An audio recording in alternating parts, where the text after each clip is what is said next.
Love Island 2023 is only 1 week away and fans have already been surprised with a sneak peek into the luxurious villa where a group of eligible singles will be getting to know each other. The huge South African home includes a bar with a neon sign featuring the words many islanders have previously lived by: eat, sleep, crack on, repeat. New additions to the famous villa setup include a treehouse and a huge outdoor area complete with 3 swimming pools overlooking the mountains.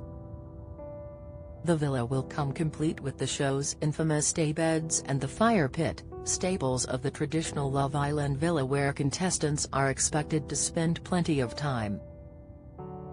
Along with the new location, which traditionally was set in Majorca, the show announced a change of host, with Maya Jama replacing Laura Whitmore.